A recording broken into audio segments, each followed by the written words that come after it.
It has been a long 3 to 4 weeks, and we're finally back here, episode 6 of season 2 of JJK. I'll be honest, I think the break between here works fairly well.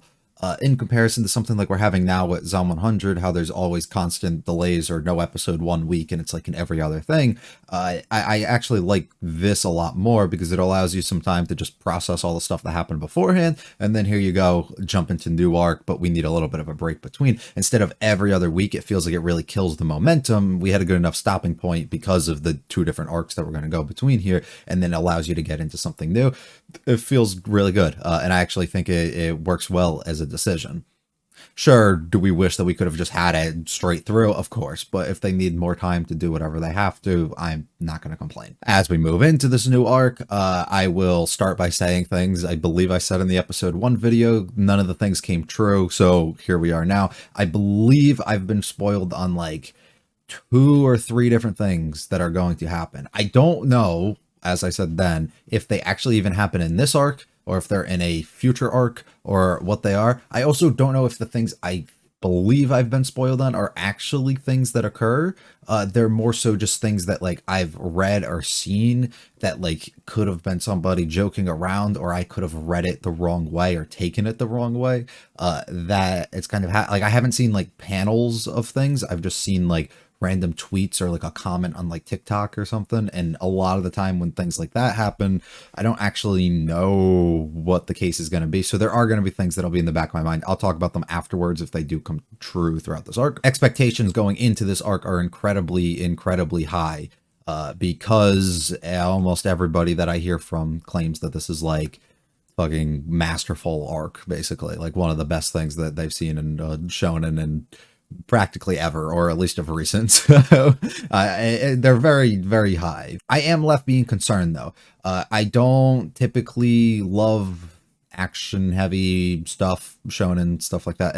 It's not for me. While I do like it and I can get really into it, I really love when we push the narrative forward a lot more, and we do a lot more story and plot developing things, which can happen throughout having action. But if it's just nonstop for like 10 episodes and I feel like we're not really gaining anything that I can really latch onto and care, it might be a bit more difficult for me to appreciate, I guess, the same way that other people will.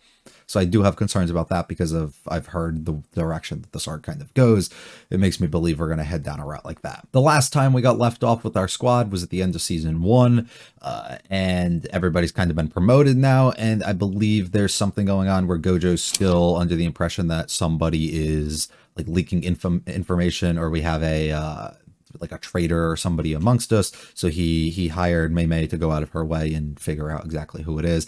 And I believe that's kind of where they left off, and that's all that we have. I don't know where else we're gonna head from there. I'm assuming we'll dive into that a little bit more now, but maybe not. Maybe that'll be something that kind of comes up later within this arc. Who knows? I got no idea. Before I get into the reaction, I will say this video is 100% going to be blocked at some point, probably about a week into it being posted, meaning I'll have to remove the reaction from YouTube. I could re-upload it, but I don't really want to. So if it gets blocked, my bad, when it gets blocked, if you still want to watch the reaction, check for a link in the description. If anybody has any ideas on how I can get around the copyright that Toho is going to hit me with, because they absolutely do not like me, please let me know. It is not the video. I have no issue with showing the video. It is the audio. They claim the audio. I cannot do anything to censor more on the audio. I have attempted to change the pitch. I have attempted to add like reverb and echo to it.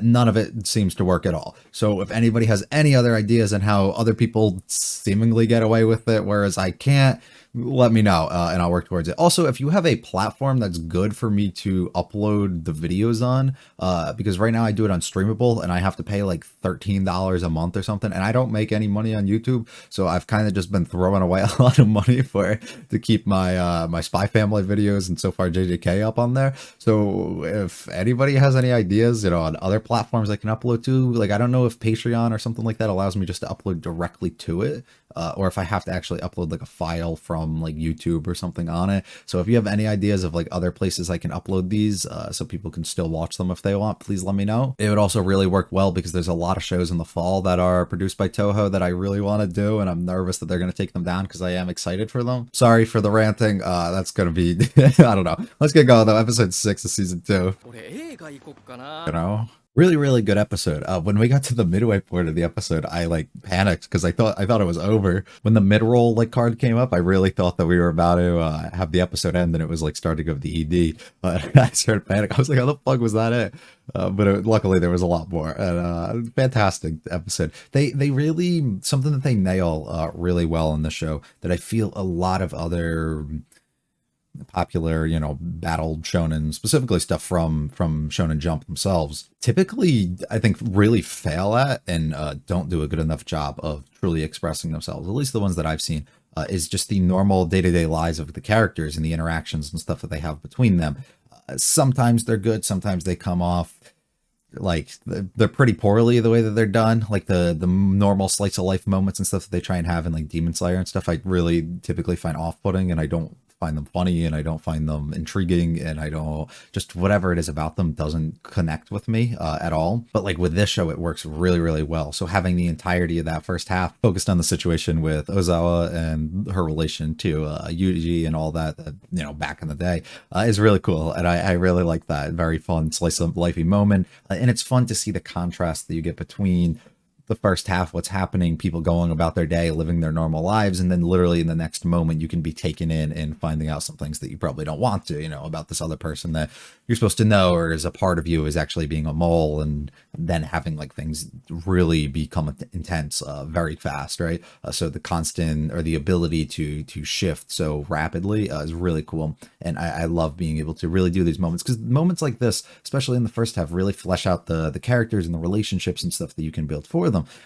Anything happens to the characters at some point throughout the season, it really makes you feel for them, and you really gain a connection to them, and you're like rooting for them, right? You root for them, you hope that, you know, nothing bad happens to them, you hope to see them kind of overcome things together, or even if they have to overcome things themselves, and see that development and growth within them. And those are the types of payoffs and stuff that you don't get if you don't have these types of moments, and especially having moments like this hit so well works really good. The main thing I think that really comes out of this, I don't know if there's much to really like latch onto that's like driving us forward.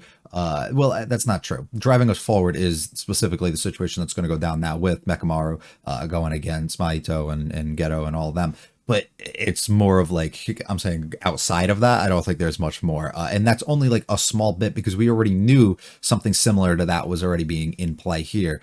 So it doesn't really, I would say, introduce much more outside of who the actual mole is. The really cool thing I think that really gets introduced to is Mekamaru's ability to create this pact in a way that he has with Mahito and be able to rebuild his body essentially and become a full person again. But who they originally were under the assumption was just somebody that was leaking them information in exchange for something like this, seems to also have other plans while he was being a traitor and going against them for that. He seems to also have plans of now trying to rat them out and protecting himself. So he's very worried about himself. And then we also get some glimpses he was like looking into like all his things, and it seems like he's got a thing for Miwa, which like good for him because she's best girl. But he definitely has people around him that he cares about a lot, and he's trying to protect, and he wants to continue his day-to-day life and be able to be a person still and be able to still live, which is really cool to see that kind of will come from somebody like him. I also thought it was really cool the inclusion of this pact that they made, that Mahito or Geto don't go out of their way and actually attack any of the Kyoto students, which is really cool because it does show you his relationship and care for all of them as well. And even though it was neither of them and they still were attacked by somebody, so there's a bit of a thing going on there, I do like that a lot, that it does show that he does care about them, and he's not doing everything that he's doing right now selfishly. He's trying to protect certain people around him while he's doing these things, and he's doing it for sure his own gain. Actually, it's entirely for his own gain here, but he is being wary of the consequences and stuff that can come about for the people around him. So that's pretty cool. Diving into the episode, I really like this moment where he's he's basically explaining the entirety of this plot and showing off this trailer. He basically spoils like the whole movie, it kind of feels like here, and them just kind of being off on not having the same idea of what they want to do and having different interests and stuff. It's a good way to kick you back in and kind of get a feel for the characters' personalities again. And then we see Ozawa for the first time here get introduced. A recap basically of how we ended off the last season with the recommendations for first grade for all of our characters, which puts us into a ping pong match, which is fantastic. I love Meme's hair like this. It's so fucking good. It makes her so hot. But they went a little too hard on the ping pong animation.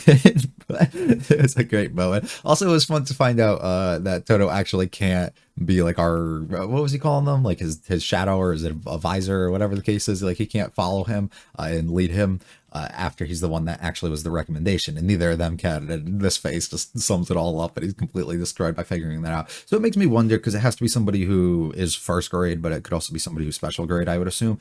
So my guess would be Yuji's going to be paired up with Yuta.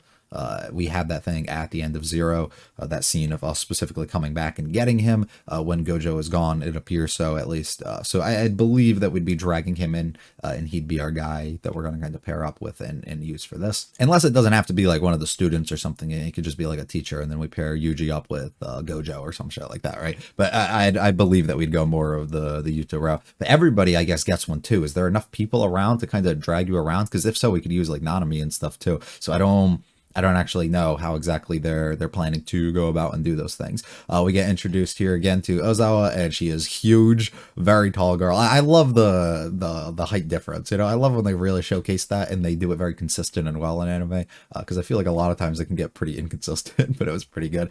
The OP is visually really, really fucking cool, and I'm assuming it's very symbolic of a lot of different things, and probably very telling of stuff that's going to occur and happen. I don't like, I say this all the time when we're first watching a show, just for anyone who's not aware, I don't like going through OPs. If I see it while it's just playing and I watch it, I'll mention something, but I don't like trying to like analyze and really think about what certain things can mean, because I feel like they typically can spoil things that happen. I like looking back on them at the end of the series and realizing all the things that I missed, but I don't know. I feel like it takes some of the joy away. I mean, everybody that we kind of see here pairing up and stuff, it makes sense. We were kind of expecting it. I think the song's kind of lame, to be honest. I'm somebody who needs multiple listens on music to really get around to it, but off first listen, there was like zero things I felt impressed with, and I thought it was kind of lame.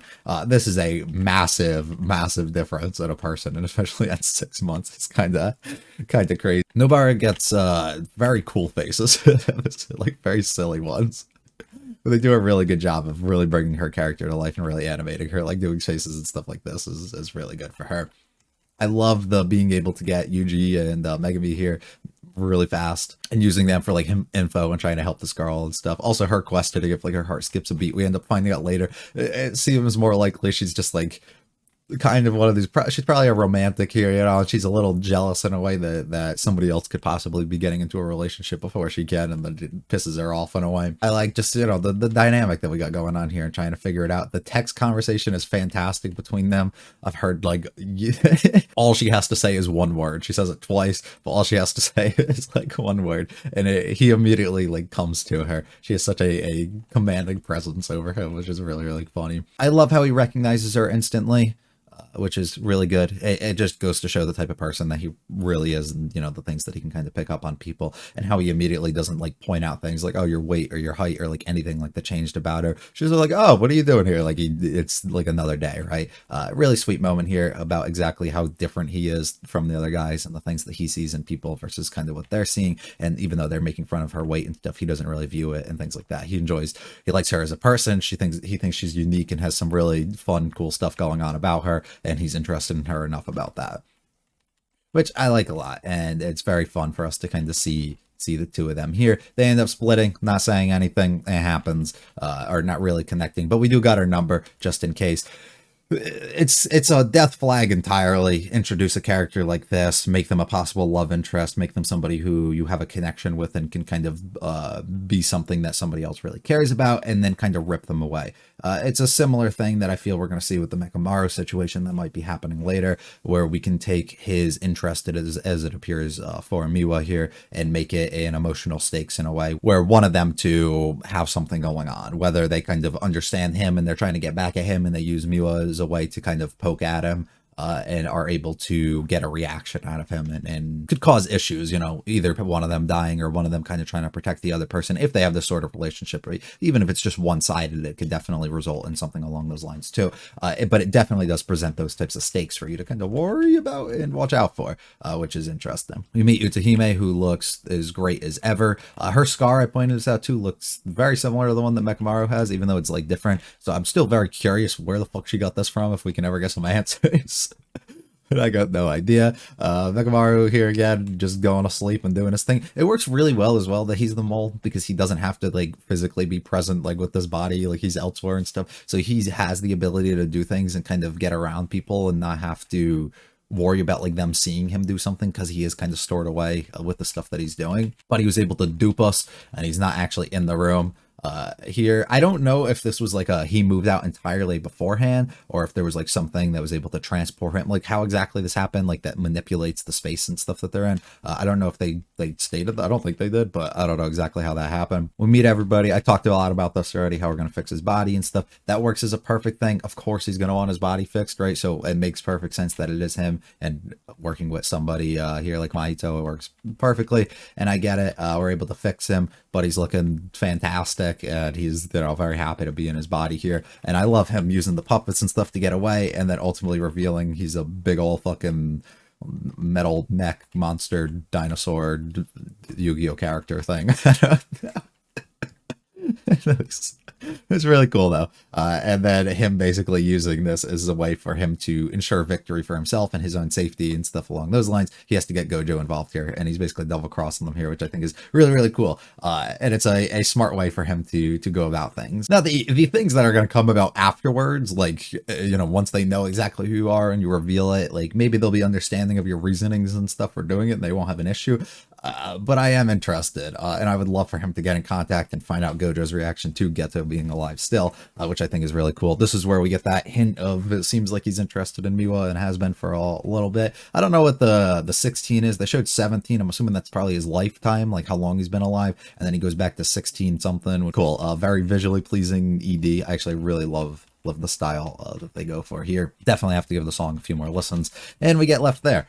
Fun setup for a lot of the stuff that they're doing. This can definitely spiral into many different directions. They presented a lot more here now that I went through it and talked out a little bit more than I initially felt like, I guess, which is really cool, and I am excited to see what kind of comes next.